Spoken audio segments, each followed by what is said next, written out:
नजर सब पर। नमस्कार, मैं अनंत त्रिपाठी। स्वागत है आपका थर्ड आई न्यूज नेटवर्क में। आइए रुक करते हैं अब तक की 10 बड़ी खबरों का। राजस्थान में पीएम मोदी का कांग्रेस पर तंज। पीएम ने कहा, लोगों ने 2014 में केंद्र में स्थिर सरकार बनाई। बीजेपी ने आपके हर आदेश की मर्यादा रखी है, लेकिन आपने 5 साल पहले राजस्थान में भी एक जनादेश दिया था। बदले में आपको क्या मिला? अस्थिरता और अराजकता। यहां 5 साल से विधायक, मंत्री, मुख्यमंत्री आपस में लड़ने में ही व्यस्त हैं। कांग्रेस नेता सचिन पायलट ने किया पलटवार। कहा, राजस्थान में बीजेपी का नेतृत्व सक्षम नहीं है। पिछले 4.5 साल में बीजेपी ने सदन में और सदन के बाहर ये प्रमाण नहीं दिया कि वो मजबूत विपक्ष है। केंद्र के अध्यादेश के खिलाफ सीएम केजरीवाल को मिला येचुरी का समर्थन। येचुरी ने कहा कि राज्य सरकारों के अधिकारों पर लगातार हमले हो रहे हैं। मेरी कांग्रेस से अपील है कि आप साथ आइए, हम सब मिलकर संविधान की रक्षा करते हैं।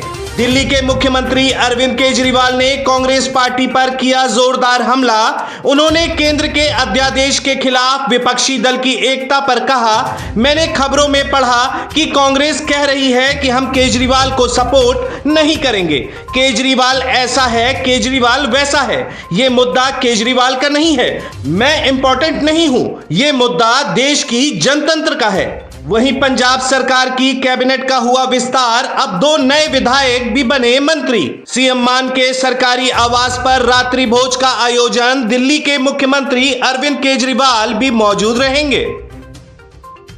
नेपाल के पीएम प्रचंड आज से भारत दौरे पर। महाकाल के करेंगे दर्शन। पीएम मोदी से होगी मुलाकात। द्विपक्षीय साझेदारी के विभिन्न क्षेत्रों पर होगी बातचीत। उनके साथ एक उच्च स्तरीय प्रतिनिधि मंडल भी भारत आया। किसान नेता नरेश टिकैत की मानी बात। पहलवानों ने गंगा नदी में नहीं बहाया अपना मेडल, 5 दिनों का समय दिया। किसान नेता नरेश टिकैत ने कहा कि यह मान सम्मान की बात है, यौन उत्पीड़न का मामला है। खिलाड़ियों का सिर नीचा नहीं होने देंगे।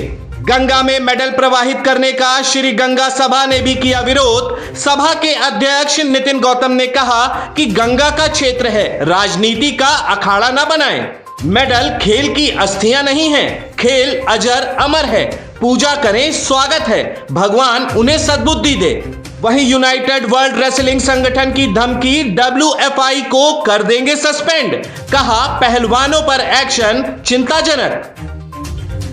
ब्रजभूषण शरण सिंह के समर्थन में आगे आया अयोध्या के साधुओं का समूह। संतों ने की घोषणा कि वो पॉस्को अधिनियम के खिलाफ 5 जून को अयोध्या के रामकथा पार्क में एक रैली करेंगे। इस रैली में हरिद्वार, काशी, मथुरा और देश के अन्य धार्मिक स्थलों से साधु संत सम्मिलित होंगे। अमित शाह ने दंगाइयों से सख्ती से निपटने का दिया आदेश। कहा, शांति सर्वोच्च प्राथमिकता। राज्य की यात्रा पर आए केंद्रीय गृह मंत्री अमित शाह ने कई पक्षकारों के साथ किया विचार विमर्श। शुरुआत उन्होंने महिला नेताओं के एक समूह के साथ हुई बैठक के साथ की। वहीं ममता बनर्जी ने कहा, अमित शाह मेरी चिट्ठी के बाद हिंसा प्रभावित मणिपुर के दौरे पर गए। वहीं मणिपुर हिंसा से आहत मीराबाई चानू अवार्ड लौटाने की दी धमकी। 10 एथलीट भी साथ आए। बॉक्सर एल सरिता देवी ने कहा, हमने देश की ख्याति को बढ़ाया है। मैतेई समाज का खेल जगत में काफी योगदान है। अगर हमारी मांगों को नहीं माना गया तो हम अपने मेडल को वापस लौटा देंगे।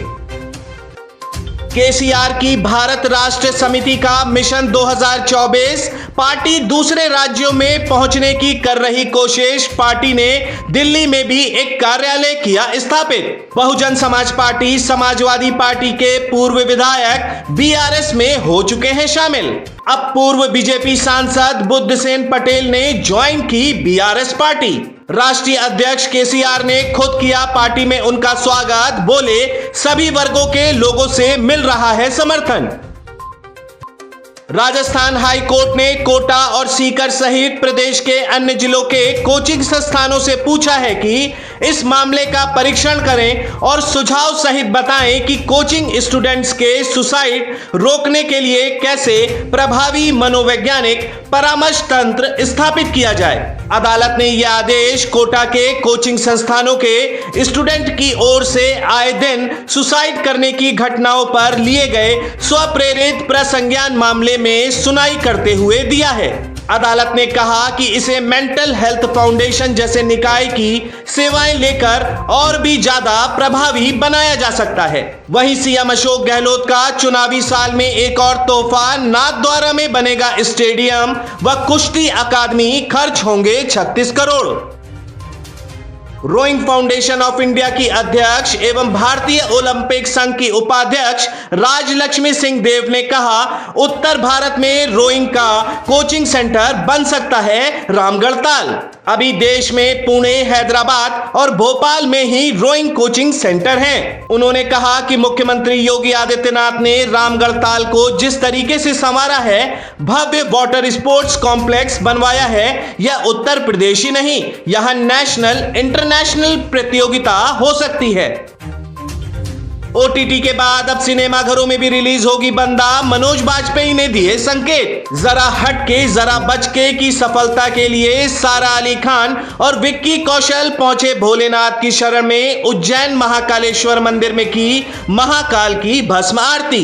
वहीं महाकाल लोक में सप्तऋषियों की टूटी प्रतिमाओं पर सरकार का बड़ा फैसला, अब बनाई जाएंगी नई मूर्तियां। रामायण की माता सीता 33 साल बाद छोटे पर्दे पर कर रही वापसी, धरती पुत्र नंदनी में आएंगी नजर। तो ये थी अब तक की 10 बड़ी खबरें। देश विदेश की और भी ताजा तरीन खबरों के लिए जुड़े रहिए थर्ड आई न्यूज नेटवर्क के साथ। नजर सब पर।